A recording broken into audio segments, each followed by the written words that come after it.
آغاز فوتبال نیمار در 5 فوریه 1992 در شهر موگی داس کروس، سائو پائولو، برزیل به دنیا آمد. پدرش نیمار سانتوس خودش فوتبالیست سابق بود و به زودی مربی و مدیر برنامه‌های پسرش شد.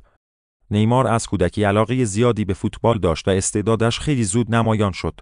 ورود به فوتبال حرفه‌ای و در نوجوانی به باشگاه سانتوس پیوست و در 17 سالگی اولین بازیش را برای تیم اصلی انجام داد. او با بازی‌های درخشانش در سانتوس خیلی سریع در برزیل و سپس در سطح جهانی شناخته شد. نیمار به همراه سانتوس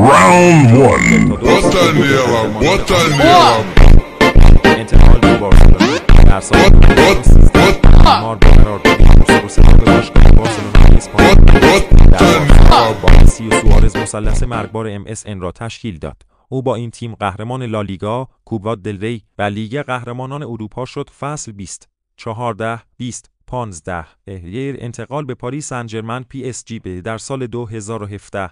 نیمار با مبلغی رکورد شکن 222 میلیون یورو به پاریس سن ژرمن فرانسه منتقل شد که هنوز هم گرانترین انتقال تاریخ فوتبال است. در PSG او بارها قهرمان لیگ فرانسه شد و با وجود مصدومیت‌های گاه به به نمایش‌های درخشانی داشت. ایتشه تیم ملی برزیل. نیمار یکی از ارکان اصلی تیم ملی برزیل در دهه گذشته بوده است. او در جام جهانی 2014 که میزبان برزیل بود عملکرد خوبی داشت ولی در مرحله نیمه نهایی به علت مصدومیت غایب بود. برزیل در آن بازی با نتیجه تاریخی 7-1 از آلمان شکست خورد. نیمار با تیم ملی برزیل قهرمان المپیک 2016 شد و در کوپای آمریکا نیز به افتخارات مختلفی دست یافت.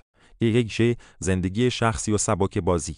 نیمار به خاطر مهارت‌های تکنیکی، دریبل زنی، سرعت و خلاقیت در زمین شناخته می‌شود. خارج از زمین او زندگی پر زرق و برقی دارد. چهره تبلیغاتی برندهای بزرگ است و در فضای مجازی میلیون‌ها